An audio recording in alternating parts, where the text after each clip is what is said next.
Good afternoon.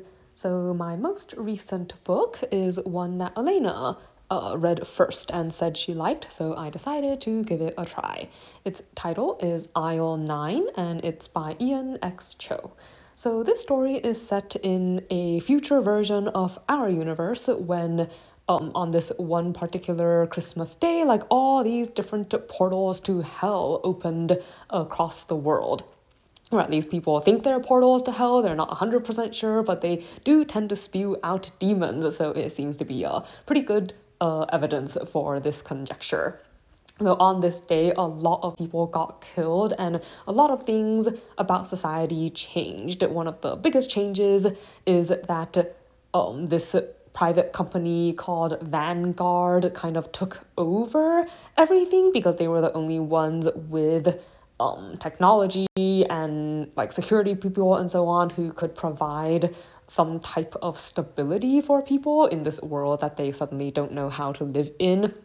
Like they cordoned off these different portal areas, they deployed people to help handle demons, and they also put in place like this um, credit system, I guess, where they also handle a large part of like the commercial industry now, where like people can do different things to earn points in order to buy stuff and so on. I guess you could call it like a way to distract people from how scary and stuff the world has actually become.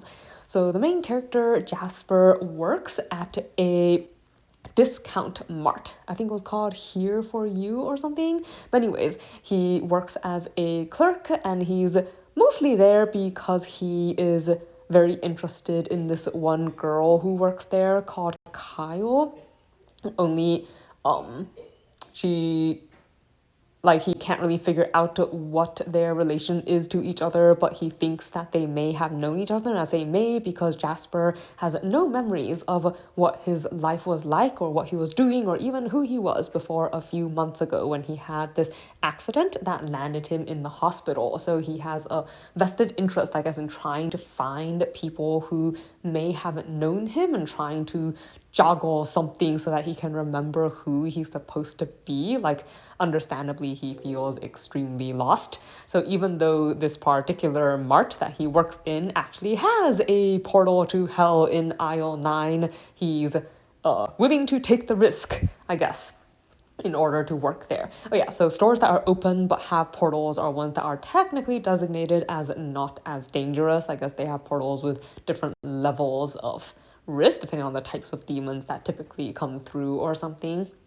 But anyways, so this story essentially starts, I guess, with looking into his life, and he's trying to figure out his place in things, trying to figure out his relationships, and he through this hunt for answers, I guess, it starts to uncover a lot more about these portals, like what they are, what they where they might have come from. Well, I guess maybe not the come from, but like ways that people might actually be able to deal with them, and also how he himself can kind of cope with, like, because his parents were some of the people who got killed during that day, and he's also been having a lot of really bad nightmares about a coming apocalypse that he discovers may in fact be visions of the future. So it's something that he's really worried about trying to prevent, even though he feels kind of powerless, like he's just one person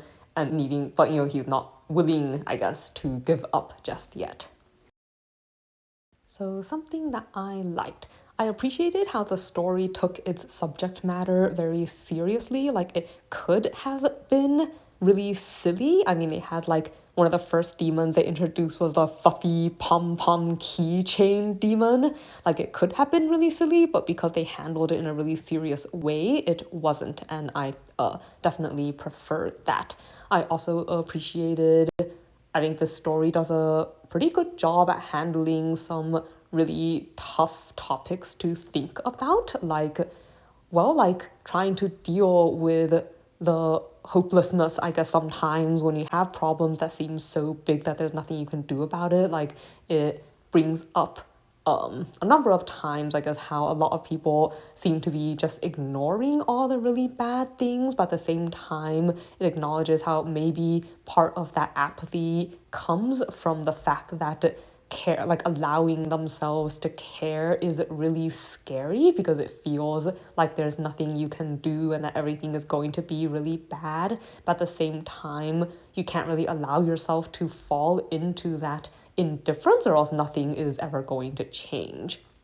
And then I also liked when it touched on, I think, the assumptions that people often make. Like, it's easy to assume someone's like motives or background and stuff is something bad, like before you actually get to know them. Like, there's this one scene that really stood out to both me and Elena, where there's this little kid like taking pictures of the scenes of violence because the Vanguard Corporation like awards large numbers of points for people who have to witness these things, and it makes the main character really mad. But when he confronts the kid, he discovers that it's was entirely not what he originally thought it was. Like, the situation, once he understands, is not what he originally believed, and it completely changes like the way he sees this kid and understands his behavior.